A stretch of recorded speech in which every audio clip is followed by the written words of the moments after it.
Esta es una producción de Grupo Fórmula. A ver, el país entró en problemas desde la elección del 1 de junio del año pasado. Apenas ganó Claudia Sheinbaum, se vio en el fantasma del plan C de López Obrador, las reformas al Poder Judicial y muchas otras que han sido vistas con recelo y no bien aceptadas por la gente del dinero, tanto fuera como dentro del país. No hay una cantidad oficial de cuánto dinero se ha ido, pero desde el periodo de junio son varios cientos de miles de millones de dólares. Tanto dinero en tesobonos, CETES, renta variable, se va. ¿Por qué? Porque el dinero busca seguridad. Y ahora con la reforma judicial, pues hay más inquietud de que, y si tú ves lo desasiado que está manejando el proceso, es una porqueriza, no una porquería, es una porqueriza, es un chiquero, el desaseo que estamos viendo por parte de los tres poderes de la Unión. En serio, es de pena ajena, pero en fin, y ya se está hablando del acarreo que va a haber para que la gente llegue a votar por los candidatos de Morena. Tú vas a hablar de eso al rato, ¿no? Sí. Y todo esto, pues, me permite presagiar días muy difíciles para la economía mexicana, José Luis. Fíjate que ya los tuvimos en el 2016, sobre todo durante el primer periodo del ahora presidente reelecto Donald Trump. Si tú ves los días van a ser difíciles en paridad cambiaria, en retiros o anuncios de inversión y en problemas inflacionarios y de otro tipo de variables económicas. En 2016, fíjate, como dato curioso, en mayo del 2016 la paridad era de 17 pesos con 22 centavos por dólar. Para noviembre de ese mismo año de 2016 estaba arriba de 21. Y en las últimas semanas, desde que Trump entró el 20 de enero, pues hemos visto estos episodios y estos anuncios de cambio de paradigma de cómo es posible que el presidente de un país que está en un tratado de libre comercio con otros dos países, dice voy a poner aranceles si no me resuelven estos otros problemas de migración y de tráfico de fentanilo. Entonces, el uso de las barreras comerciales como parte de la política exterior de un país es algo totalmente nuevo, porque el paradigma que construimos en América del Norte y en la Organización Mundial del Comercio desde que existía el Acuerdo General de Aranceles Aduaneros en el 87 del siglo pasado, ha cambiado mucho. Y por eso ahora Estados Unidos, en lugar de buscar esta cadena de complementariedades en América del Norte, para subir la competitividad de América del Norte, para explotar las ventajas comparativas y competitivas de América del Norte, dice, ahí van los aranceles. Mi comentario de hoy es, ¿qué es lo que nos está pasando ya en materia de inversiones? Y voy a poner 3 ejemplos. El primero de ellos se dio hace 2 semanas, donde Nissan dijo, si entran los aranceles de Trump, nosotros nos vamos de México. Y ese es un tema no menor, ¿eh? Es una empresa que llegó en 1961, que está exportando 320,000 vehículos al año y que tiene operaciones en Aguascalientes, en Morelos, oficinas en Toluca, en la Ciudad de México, en fin, no es una declaración menor. Una segunda que no hay que desdeñar es la de Honda. Honda hizo un anuncio parecido la semana pasada, en donde el director de esta armadora japonesa, Shinji Aoyama, también dice algo parecido a lo de Nissan. Si entran los aranceles de Trump, nosotros estamos viendo cómo relocalizarnos a Estados Unidos. Y ojo, porque ambas empresas tienen fuertes problemas. Hay quienes dicen que Nissan podría estar al borde del colapso. Ha perdido y perdido dinero. Y Honda, pues tampoco le está yendo muy bien. Por eso habían ambas automotrices hablado de una fusión. Entre ellas para crear lo que hubiera sido la tercera empresa más grande del mundo. Es correcto. El problema es que no pusieron de acuerdo. Y sí,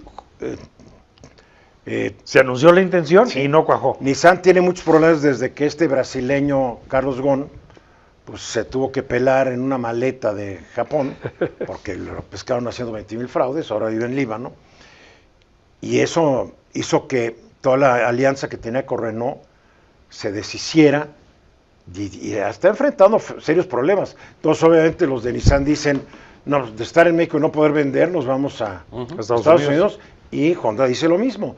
Y no hay que estar con la idea de que no se van. Hay empresas especializadas en mudar fábricas. Sí, claro. No, por favor. Sí. Ahora, la otra empresa que también anunció que a lo mejor relocaliza parte de sus operaciones es Nemak. Y Nemak es una empresa que hace chasis, que exporta muchos insumos, sobre todo de aluminio, a otras empresas en Estados Unidos, y que pues tiene negocios por $5,000 millones en México. Y no es un tema menor, y además pues es una empresa que tiene inversiones de más de 15 países.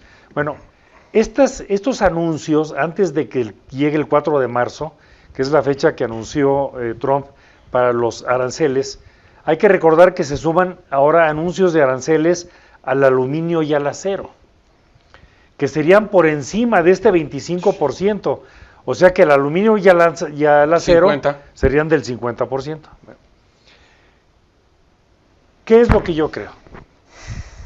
Y aquí, bueno, pues la futurología es imprecisa siempre. Pronosticar el clima económico es más difícil que el clima. Cierto. Pero bueno, yo no creo que se vaya a suceder, y si sucede no creo que se mantenga en el tiempo. ¿Por qué? Porque hay una especie de contrapesos, y hay un estudio de BBVA muy interesante que da algunas de las consideraciones que yo creo que son muy importantes para ver si esto llegó para quedarse con los aranceles. Uno es el efecto sobre las tasas de interés. Si las tasas de interés suben en Estados Unidos, porque tendrían que revertirse, le pega a Estados Unidos en su deuda externa, en su servicio de su propia deuda. Entonces es un poquito contradictorio. Segundo, el efecto sobre la inflación. Una de las grandes críticas que Trump ha hecho a las administraciones anteriores es la inflación en Estados Unidos, que por cierto no tiene sustento empírico, porque si algo se reconoce de la administración Biden es el control de la inflación y la generación de empleos. Pero sabemos que la narrativa de Trump es usar más bien una narrativa que se acomoda a su argumentación, independientemente de si tiene un respaldo empírico en datos fuertes.